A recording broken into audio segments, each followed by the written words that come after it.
Chevre, how are you? I hope everyone is gesund, stark und freilich, begashmis und beruchnis. I hope everyone is healthy, strong, and happy physically, spiritually. Today is Erev Shabbos Kodesh, Parsha Tazria-Metzora. We're only in the month of Iyur, and as usual, we have to learn lessons in Avodas Hashem. And today we'll speak in Mirz Hashem U'Be'ez Hashem Yisbarech, a thought for the week. But first, we'll start with the Rebbe's Kapitel and a pasuk from the Rebbe's Kapitel. But before we start with the pasuk, I'm going to focus on the theme of today. And that theme is going to be the theme of Lashon Hara. It's interesting to note the Rebbe once said that the Kapitel of the Rebbe, he was referring to the Frierdiker Rebbe, is focus and the emphasis of the avodah of the service, how we serve Hashem for the entire year. So that means for this year, Kapitel Kuf Chaf, and the theme of Kapitel Kuf Chaf is something that we have to stress and emphasize throughout the whole year. So when we look at the title, I think it's called the Keppel. The Rebbe spoke about many kapitlach that we don't know exactly who the author is, but on the Keppel, on the description, the title description of Kapitel Kuf Chaf, it says the following words: Vikuach al oisan amedablim lashon hara. The eichei reges af b'mokim rachik yoser mikli zayin. David HaMelech here speaks of those who slander, expressing how this can harm more than any weapon, even across great distances. So this is referring to a pasuk in the capital itself where he says it, that Lashon Hara, speaking slander, is like arrows, and they harm even at great distances. But we'll just start with the pasuk that just talks generally, doesn't mention about the harm, and that is Adinoi Hatzilo Nafshi Misvas Sheker Miloshin Mio, which means Hashem, save my soul from the lips of falsehood, from a deceitful tongue. So, as many of the Mefarshim talk about on this kapitel, we're talking over here about Lashon Hara and Lashon Hara that harms others. But really, in these words itself, when we say Atzila Nafshi Misvas Sheker, it could mean also in subtle forms, more refined forms. And that's what I want to talk about today, getting to this week's Parsha, of course. I'm sure you already guessed the connection, that this week's Parsha is Tazria and Metzora. Both Parshas have talk about tzaras. What is tzaras? Tzaras is if it's on the skin, it's a skin condition which was totally supernatural. If you went to a hospital and you took a biopsy and you analyzed it in the most sophisticated laboratories, the doctors would say, we have no idea what this is. It's like something from out of this world. They've never seen it before, and they wouldn't be able to heal it. So it was something totally supernatural. Why did it come? So the Gemara talks about it, but the most common knowledge that children are educated and everyone else is that tzaras, this skin lesion, blotches, spots, call it whatever you want, comes because the person spoke Lashon Hara, and therefore he has to be isolated, etc., etc. Now, there's the Rebbe in the Sicha, in Likutei Sichas Chelik of Beis, the Rebbe asks a very, very great question. And the great question is, if we're speaking about Lashon Hara, tzaras, that came as a result of Lashon Hara. So if someone would ask you, what do you say about Lashon Hara? Speaking evil tongue, evil speech, that you speak bad about others, as is commonly translated. So wouldn't you think that that's not something which a refined person would do? Just like, in your life, you have people that are more refined, and they have good character traits, and they're very sensitive, and they have good feelings towards others. They won't be speaking Lashon Hara so much. But then you have other people that are coarse and crass, and they speak Lashon Hara. So if I would ask you a question, what do you think? Who's the one who would commit Lashon Hara? So obviously you would say the more crass person. So then this is the problem. We have a seemingly contradiction. If Lashon Hara was a tzaras, was a miraculous thing, and therefore, as is well known, the question, how come today people speak Lashon Hara and they don't get tzaras? And what was the answer to that question? Because people were in more elevated level, and this was, so to speak, like the only problem, and therefore, as soon as they spoke Lashon Hara, there was this spiritual consequence, and they knew immediately where to focus their attention to better themselves, and therefore, they had tzaras. But if certain Lashon Hara means a simple level of Lashon Hara, so it doesn't seem like we're talking about any very specially refined spiritual people. We're not speaking about the elite or someone who spiritually developed themselves or an advanced. He must be at a very low level. And this seems contradictory to the whole narrative that tzaras only happened in the times of, let's say, in the Midbar and later when there was divine revelation, etc. Just like, for example, we speak about the laws of Tum and Tara in general. They don't really apply today to a very large extent. Why? Because we're all Tomei anyways. And the way the Rebbe explains the question, is especially according to Chassidus, where in the pasuk where it talks about tzaras, the pasuk says, Adam ki yeh ba'er b'sarei. If a man has this lesion on his skin, and according to Chassidus, the word Adam is the greatest title of man. There's Ish, there's Enosh, there's Gever, but Adam represents the elite, the top level. So if we're talking about Adam Elyon, the one who acts in such a way which his lifestyle reflects that he lives the way Hashem wants him to live, so how is it as it comes to Lashon Hara?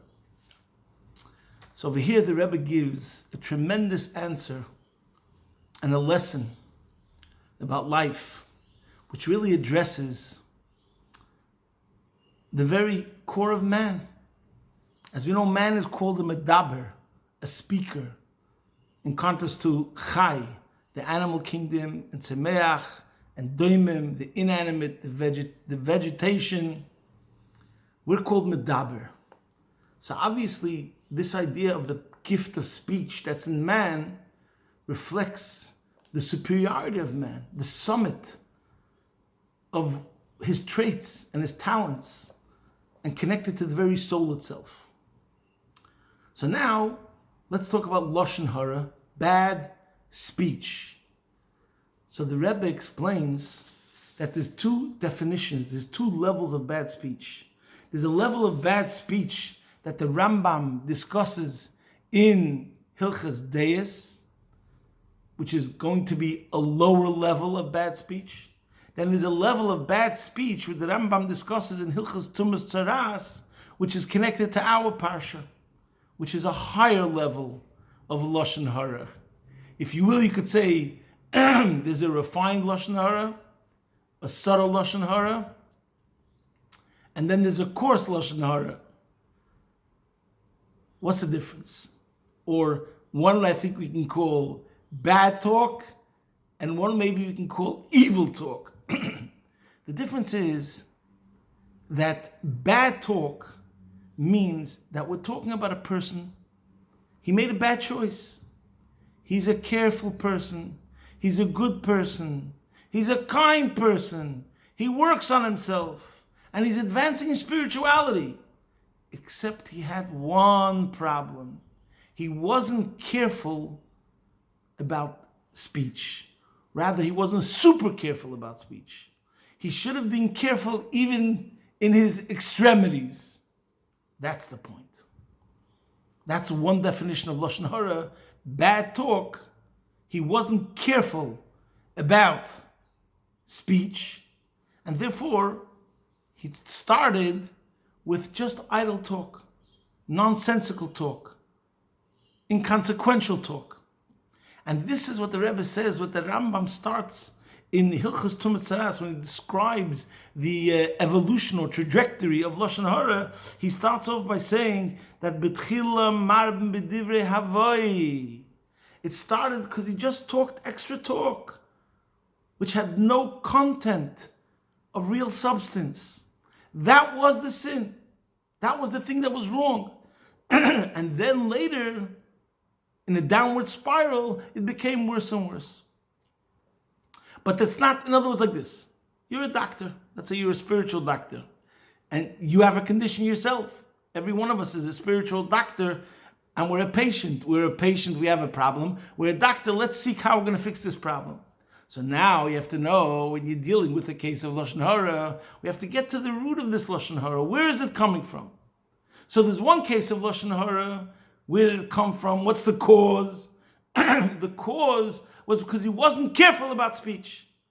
So his problem was he didn't have a serious approach and attitude towards speech in general. And that's why later, from the nonsensical talk, it became worse. But it didn't start with anything evil. He's not wicked. He doesn't have bad intentions towards others. He's not full of hate. He's not full of jealousy. But then there's the other Lashon Hara, the evil talk, we'll call it. It comes from a bad place. You have terrible character traits. You're rotten. You have midas mushchasas. You have elements in your midas that are evil. And then you come to coarse Lashon Hara, you just speak bad about others. And the result of this Lashon Hara is that you actually harm the other. As explains about Lashon Hara, that when you talk Lashon Hara, you harm the other person. So in the first case of Lashon Hara, the problem is more about speech itself. The speech itself wasn't the ultimate refined level of speech that it should be. But you didn't harm anybody. But in the second level, it's coming from evil, from bad character traits, and you actually harm the other person. So this is how the Rebbe answers all the questions. In our parsha, in Tazria-Metzora, we're talking about the Lashon Hara as bad talk. It started from a subtle problem in his extremities. Everything else is okay. And therefore, that explains the whole miraculous nature of Taras, because that's his only problem. And everything else, he's on the gold standard. And everything else, he's on the top level.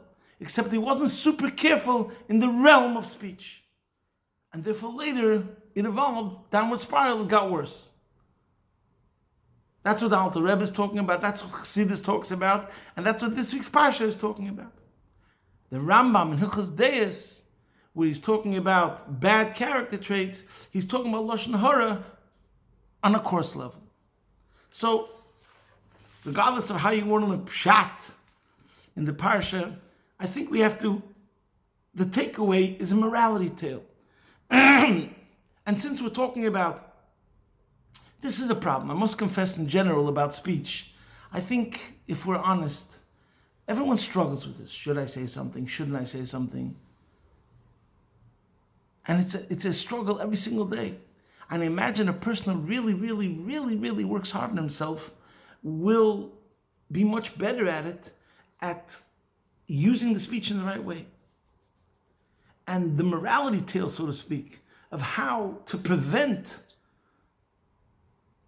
not coming to abusing speech or contaminating his speech means at the first and the deepest and the highest level that if you don't have anything good to say, don't say anything. Don't speak. If you don't have good speak, there should be no speak. And those of us learn Tanya, for example, when you learn chapter 8 in Tanya, the Alter Rebbe speaks over there about different levels of speech. But one category he says, and when you think about it, it's so powerful. He says, Val dvarim betelim beheter, when someone speaks, talk, idle talk, just chatter, but is devoid of Torah content. But we're calling it Val dvarim betelim beheter.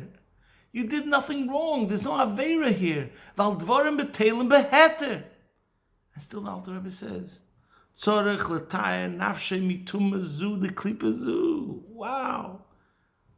All you did was spoke. But that speech was empty of Torah content or connected to God.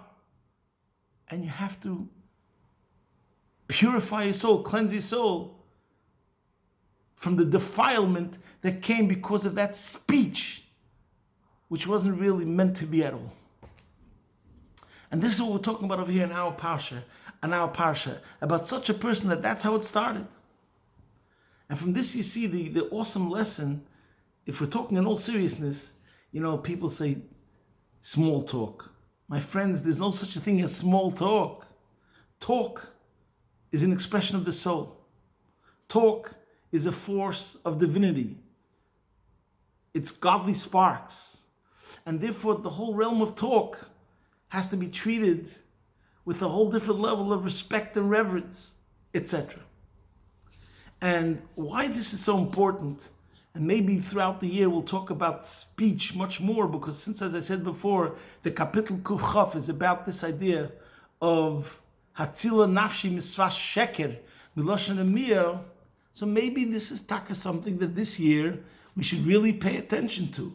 And connecting it to the chapter of Pirkei Avos, it's really, you could say, connected to the saying, Al tamin ba'atzmach ad yei moisach.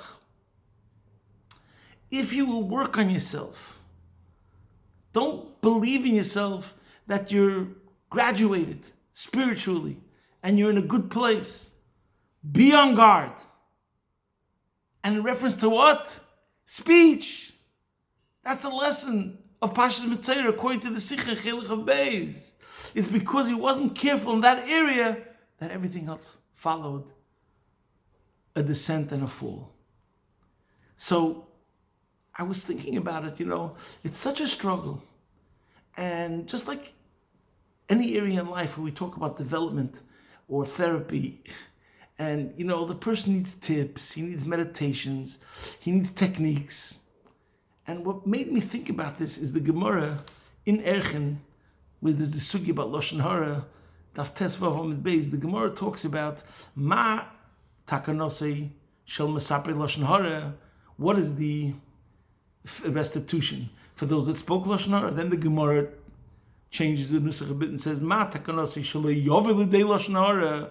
And then the Gemara says, one of the things the Gemara says over there is Yasik b'Torah. You should learn Torah. So to me, what does that mean? What's the connection?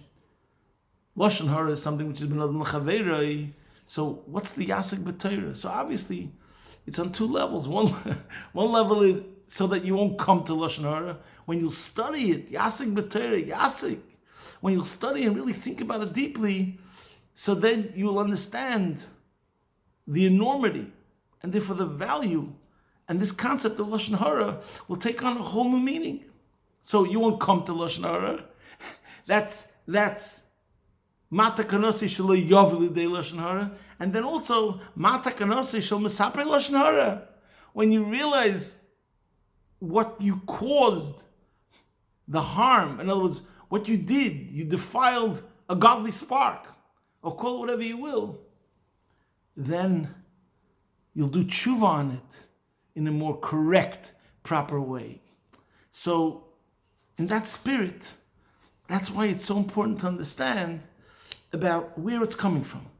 Where it's coming from, this Lashon Hara. Why did you come to speak Lashon Hara?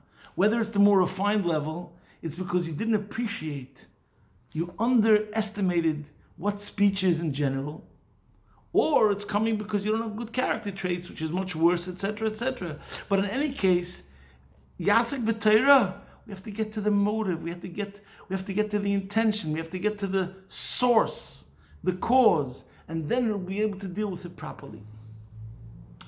There's a story, just to bring out one story, which is a contrast. In other words, if we're talking about Lashon Hara, even in the most refined way, which means bad talk that shouldn't have been because it had no point. So there's good talk.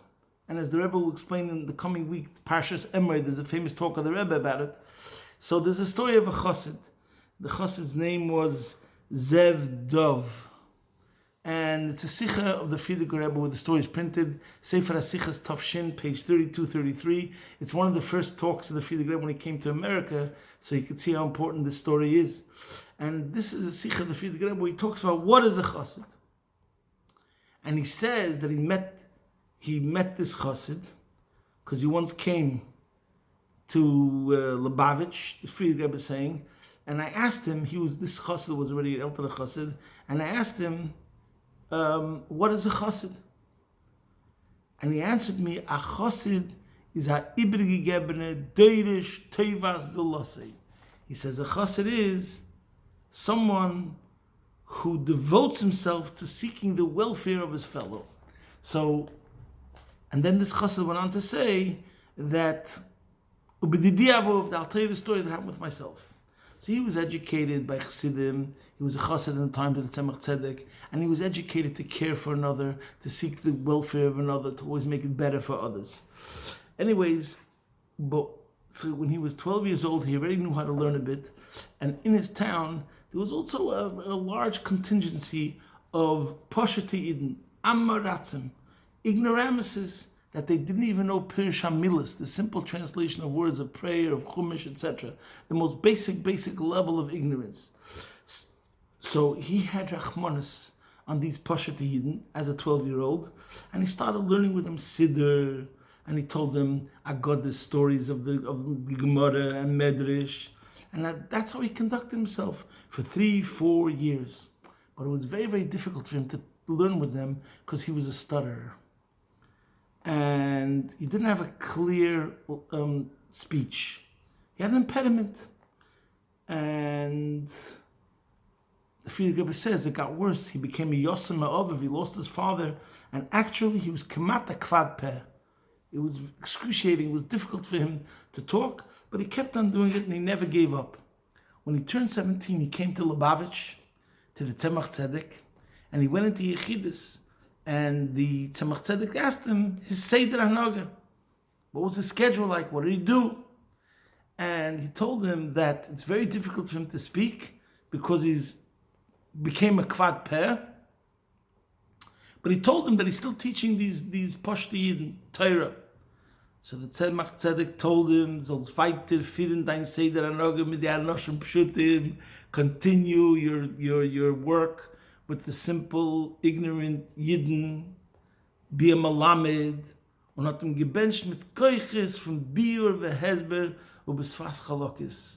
He blessed them, they should have the powers of good comprehension, good explaining, and it should be with a beautiful, flowing, clear speech. Anyways, this chassid tells the Friedrich Rebbe, as soon as I walked out of the Tzemach Tzedek's room, I couldn't even recognize myself. I started speaking like I didn't even know where it came from. How did this come to me? And when I came home and I reviewed the 3 Maimorim that I heard, Hasidic discourses that I heard from the Tzemach Tzedek, everybody was shocked in a state of wonderment. And he said that I used to tell them, as Eredim Rebbe's Goylem. He's the Goylem of the Rebbe. The Maral me Prague had gemacht a Goylem from Leim. The Maral me Prague, the Maral made a Goylem of mortar. And the Rebbe had gemacht a Goylem from Fleisch. And the Tzemach Tzedek made a Goylem of flesh. And the Rebbe Rashab